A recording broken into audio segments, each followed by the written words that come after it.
시청자 여러분 안녕하십니까. 굿모닝 인포메이스 경제 홍풍 시작합니다. 미국 증시에서 매그니피센트 7에 하나를 더해서 광역 네트워크 반도체 제조사인 브로드컴이 포함될 것이라는 예상이 나오고 있습니다. 브로드컴은 엔비디아의 직접적인 경쟁자는 아니지만 실적 면에서는 엔비디아에 필적할 만한 거대 기업인데요. 주가 수익률도 지난 2년간을 보면 세 자릿수 상승률을 기록하기도 했습니다. 이 브로드컴의 저력은 무엇인지 HSL 파트너스 이영수 대표님 모시고 한번 알아보겠습니다. 어서 오십시오. 네, 안녕하십니까? 브로드컴 우리가 잘 아는 종목이긴 한데 이 정도로 거대 기업인지는 좀 새삼스럽게 느끼게 되는데 제2의 엔비디아 이렇게 부르면서 AI 칩 시장에서 주목을 받고 있습니다. 이 봤더니 브로드컴은 100억 달러 규모의 오픈 AI 자체 AI 칩 주문을 확보했다. 이런 얘기가 나오면서 이제 기대가 되는 건데 좀 브로드컴 얘기 좀 해주세요. 네, 이제 브로드컴은 원래 네트워크 쪽으로 이제 주력 많이 하던 회사였는데 주로 통신 쪽이죠. 맞습니다. 쉽게 말하면 그죠. 맞습니다. 예. 근데 이제 주로 그 데이터 센터형으로 많이 했었죠. 물론 이제 그 스마트폰에 들어가는 블루투스라든지 여러 가지 네트워크도 하긴 했는데 예. 지금 주력은 이제 데이터 센터 쪽인데 사실 데이터 센터라 그러면 우리는 굉장히 최첨단 설비잖아요. 그렇죠. 그게 그 엄청난 비싼 서버들을 수만 장씩 이렇게 수만 개씩 연결해서 병렬로 구현하잖아요. 예. 근데 이게 굉장히 아날로그적이에요. 데이터 센터라는 데가. 그래서 이게 사실 데이터 센터가요. 전기가 나가면 이거 다시 재부팅 하잖아요. 절대 그전처럼 안 돌아갑니다. 그렇습니까? 예. 그래서 이거를 왜 그런지 아무도 몰라요. 이유는 모르고 그렇죠. 왜냐하면 성능이 그만큼 안 나온다 이거죠. 그렇죠. 그만큼 복잡한 거죠. 그러니까 굉장히 많은 변수들이 있고 예. 여기서 많은 버그들이 나와요. 근데 그거를 잘 다루려면 오랜 경험이 필요한데 브로드컴이 그런 쪽에 굉장히 많은 노하우들과 경험이 있는 겁니다. 그렇겠네요. 네. 그러니까 지금 빅테크들이 서버에 쓸 칩들을 설계를 하잖아요. 예. 그러니까 브로드컴한테 맡기면 그런 오류의 가능성이 제일 적고 안정적이죠. 만약에 그런 칩들을 수만 장 연결해서 뭔가 문제가 생기면 이거 아무도 해결 못 해요. 우리 컴퓨터 고장나면 네트워크 고장나면 기사님 부르면 되는데 데이터 센터 클라우드 관련된 인력들이 우리나라에 다 끌어모아도 몇천 명 안 될 거예요. 근데 그 아주 코어 단에 있는 기술까지 노하우가 브로드컴에 집적되어 있군요. 맞습니다. 그러니까 일단은 칩 설계할 때 브로드컴한테 먼저 맡기는 겁니다. 그러니까 브로드컴이 제일 안정적이죠. 고칠 수 있는 사람에게 맡기면 더 확실한 거잖아요. 맞습니다. 그리고 처음에 설계할 때부터 그런 오류의 가능성들 그런 것들을 제일 많이 낮출 수 있고 그리고 거기에 또 필요한 핵심 기술들이 있잖아요. 그렇죠. 그런 IP들도 다 가지고 있는 거죠. 그런 저력이 있는 회사였군요. 핵심 강점이라고 볼 수 있는데 지금 사실상 AI 칩 시장이 그러면 엔비디아가 80%라고 그러자면 80%더 될 것 같다는 생각이 드는데 독과점 구조잖아요, 이 시장이. 네, 맞습니다. 근데 이제 브로드컴이 이렇게 본격적으로 진입을 하게 되면 이 판도가 좀 깨질 수 있다 이런 생각이 드는데요. 중장기적으로는 그럴 수 있는데요. 사실 지금 엔비디아의 대체제라고 많이 생각하잖아요. 브로드컴의 네. 그 AI ASIC이. 그렇죠. 그러니까 ASIC은 이제 주문용 반도체인데 사실 지금은 사실상 보완제입니다. 그러니까 엔비디아 칩이 비싸서 안 사는 게 아니라요. 대체할 수 있는 게 없는 거죠. 지금 공급이 원활하지 않아서 계속해서 공급 부족이니까 지금 AI 모델을 개발하는 회사들은 계속해서 컴퓨팅 파워 필요하고 거기에 필요한 칩들이 필요한데 그 칩을 엔비디아가 충분히 공급을 못 해주는 거예요. 그러니까 이 추론용이나 이런 쪽으로는 좀 가벼운 이런 컴퓨팅 파워 쪽에서는 그냥 자체 설계해서 쓰자 이렇게 이제 이야기를 하는 거죠. 그렇죠. 결국 엔비디아 젠슨왕 형님이라고 부를 정도로 이제 이 엔비디아를 바라볼 수 없는 게 이제 빅테크들이 이제 오픈 AI를 비롯해서 다 이게 의존하고 HBM을 의존하고 있기 때문에 그런 건데 의존하는 이유가 이제 의존도를 줄이려는 그 반발심도 상당히 강해지지 않습니까? 당연히 가다 보면. 근데 이게 가격 때문에 그렇다는 의견이 많거든요. 네, 사실 공급적이면 가격 부르는 대로 줘야 될 거 아닙니까? 네네. 빨리만 주세요. 그렇죠. 돈은 얼마든지 될 테니까 이렇게 되는 거잖아요. 맞습니다. 가격을 이렇게 계속 올라가고 있잖아요. 또 HBM 가격이. 그렇죠. 그렇게 물론 공급자 우위니까 할 수 있는데 이 네네. 배경이 좀 있을 것 같습니다. 그 엔비디아 칩이 비싸잖아요. 네. 근데 이제 만약에 동일한 컴퓨팅 파워를 엔비디아 칩 그리고 이제 빅테크들의 자체 설계 칩 그리고 심지어 화웨이 어센드 같은 칩으로 딱 네. 이렇게 했을 경우에는 최근에 미국 조사 그 어떤 기관에서 그걸 시뮬레이션 돌려본 결과가 있어요. 이제 그게 100메가와트급으로 데이터 센터 중형급으로 만약에 구현했을 경우에 이게 토탈 비용 이게 누가 수익성이 제일 높냐라고 봤는데 놀랍게도 엔비디아 블랙을 가지고 했을 경우에 제일 수익이 높았습니다. 오. 동일 만약에 100이라는 컴퓨팅 파워를 구현하기 예. 위해서 이거를 일단 살 때는 비싸겠죠. 당연히 블랙웰이 제일 비쌀 텐데 싼 칩으로 가지고 하면 결국은 수익성이 떨어지더라는 거죠. 클라우드 서비스의 수익성. 비싼 걸 꽂아야 돼 수익률이 더 높아진다 맞습니다. 이 말이죠. 그렇죠. 그렇기 때문에 가격을 더 높일 수밖에 없겠죠. 맞습니다. 그러니까 가격이 비싸더라도 엔비디아 칩을 사는 게 결국 운영 효율에서 나중에 그 어떤 수익으로 뽑아내는 데는 제일 유리한 거죠. 싼 게 비지떡이다. 맞습니다. 비싼 게 좋은 거다. 그렇죠. 그러다 보니까 엔비디아가 비싸게 공급해도 받을 수밖에 없다. 맞습니다.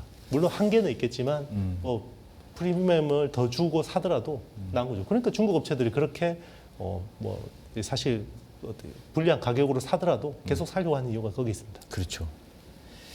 엔비디아 칩 독점이다 보니까 당연히 뭐 구글, 메타, 아마존, 빅테크들이 말씀하신 대로 자체적으로 우리도 좀 AI 칩을 개발해서 꽂아보죠. 우리가 쓸 건 우리가 생산을 해서 한번 하는 게 당연히 그런 얘기가 나올 텐데 앞으로 그러면 이제 브로드컴 같이처럼 이제 약간 아까는 보완제라고 말씀하셨지만 이게 이제 대체제 역할을 할 수 있는 정도로까지 올라오면 결국은 엔비디아 걸 좀 줄이고 가격이나 뭐 공급면에서 수월한 브로드컴 쪽으로 올라탈 수도 있다는 그렇게 될 수 있다 생각하는 건데 그렇게 되면 이제 AI 칩을 그것도 그거지만 뭐 그것보다 더 이제 나가서 자체적으로 만들어 보자 이런 움직임이 있는 거죠.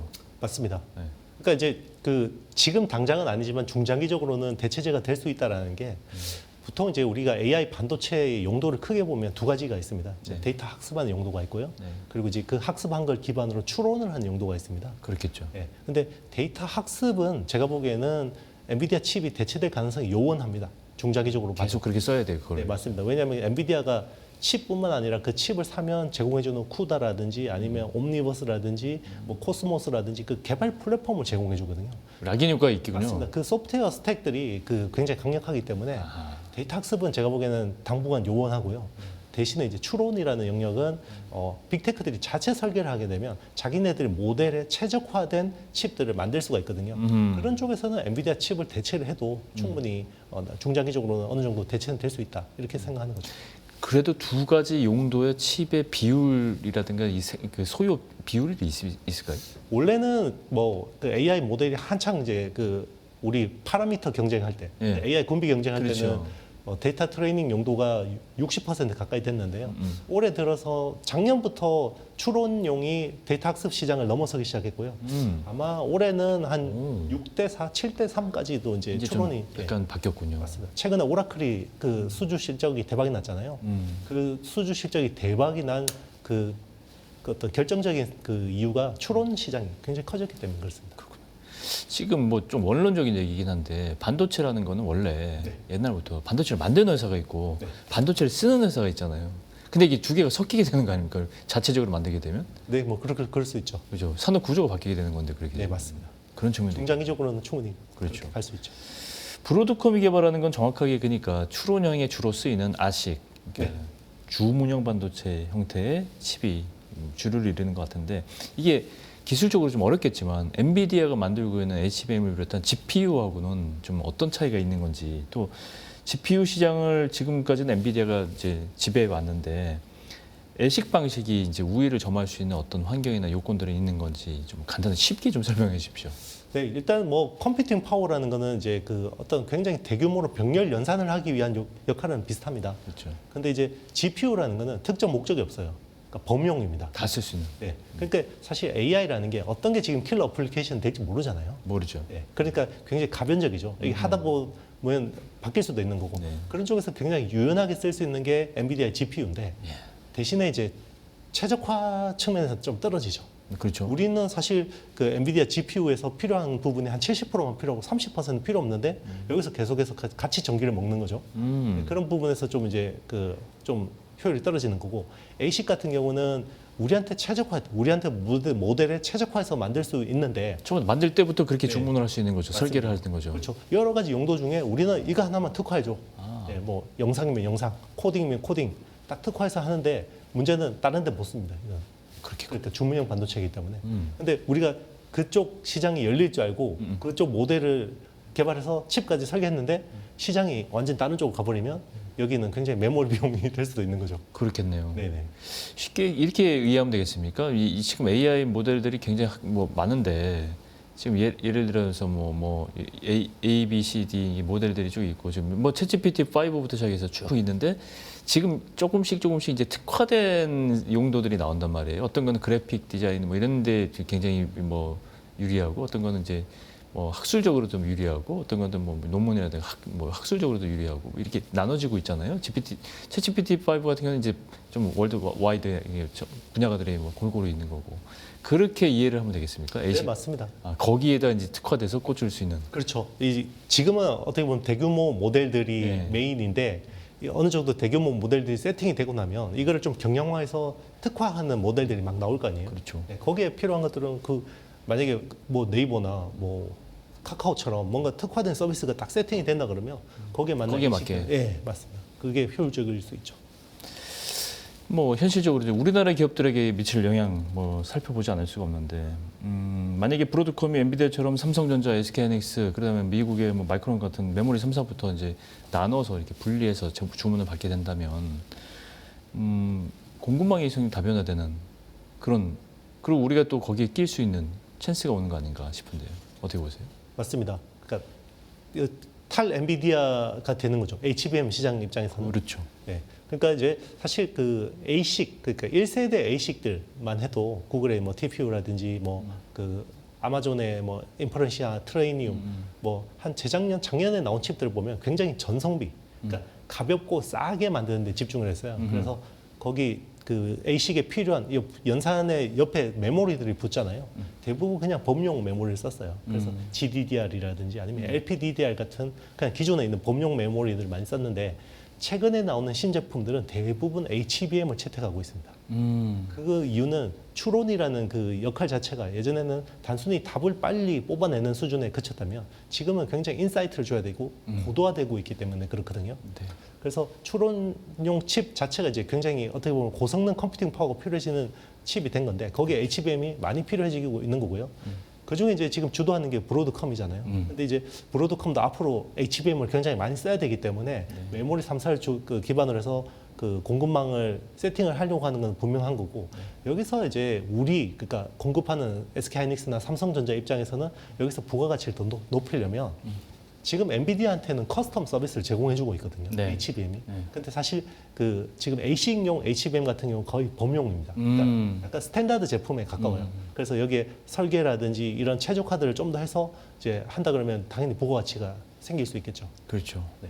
어쨌거나 좋은 기회가 창출되는 측면에서는 뭐 좋은 소식이다 이렇게 볼 수 있고. 네. 사실 뭐 브로드컴이 이렇게 치고 나오면 엔비디아도 가만히 있을 수가 없겠죠, 당연히. 뭐 작전을 세우고 있을 것 같은데.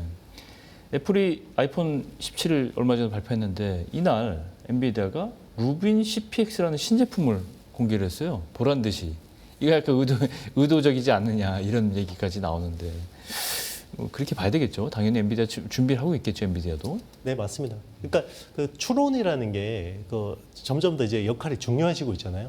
그래서 이제 그 추론이라는 시장이 커지는데 아직까지 엔비디아가 이쪽을 완전히 그냥 다 담아낼 수가 없잖아요. 네.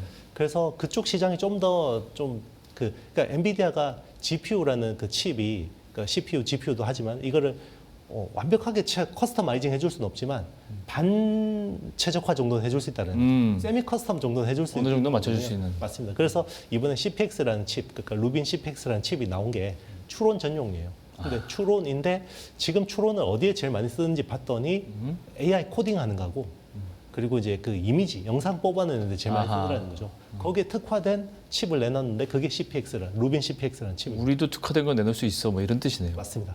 그리고 이제 엔비디아한테 큰 규모로 사가는 칩 업체들한테는 그 클라우드 업체들한테는 이제 어느 정도 어떤 세미 커스텀 정도의 서비스는 해줄 수 있는 거죠. 그래서 그런 쪽에 조직들을 계속 강화하고 있습니다. 엔비디아도.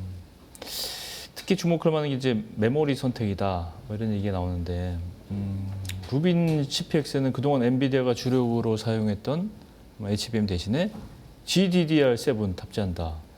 이게 비용은 어떻게 됩니까? HBM 쓰는 거랑 GDDR7 쓰는 거랑 차이가 있겠죠? GDDR 쓰는 게 훨씬 쌉니다. 쌉니까? 네, 싼데 칩 성능이 떨어지죠. 왜냐하면 HBM을 쓰는 이유는 이제 메모리 밴드위스, 그러니까 대역폭을 넓히기 위해서인데, 그러니까 지금 어떤 AI 가속기라는 게 그 프로세서하고 메모리 간의 그 통신이 굉장히 빨리 일어나야 되거든요. 그렇죠. 근데 이제 CPX 같은 경우는 GDDR을 쓰게 된다 그러면 그런 성능은 좀 떨어지는데 대신에 이제 전성비, 전력 대비 성능은 굉장히 이제 효율적으로 쓸 수 있는 거죠. 그래서 그거를 아마 단일 용도로는 쓸 수 없고요. 우리가 이제 클러스터라고 하면 보통 이제 클러스터라 그러면 CPU하고 GPU하고 막 여러 가지 것들을 연결해서 쓰거든요. 그중에 NPU도 연결해서 쓰는데 그 NPU라는 게 ASIC이거든요.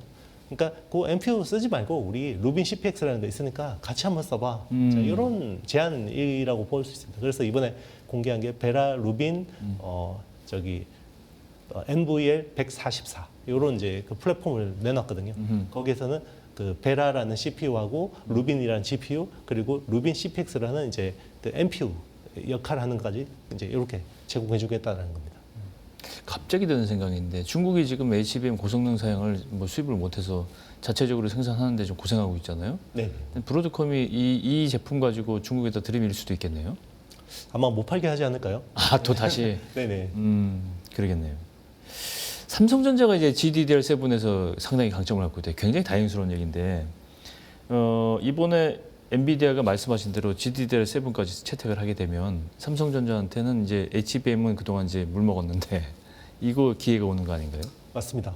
그 사실 삼성전자 입장에서는 굉장히 다행스러운 부분이죠. 그러니까 GDDR7을 쓰는 게 이번에 이제 루빈 CPX도 뭐 크게 의미가 있긴 한데 사실 중국향 반도체. 그러니까 지금 H20의 후속 칩을 팔아야 되잖아요. 예. 그게 지금 나오는 게 B30이라는 칩이 H20보다 성능이 떨어지는 칩이 있어요.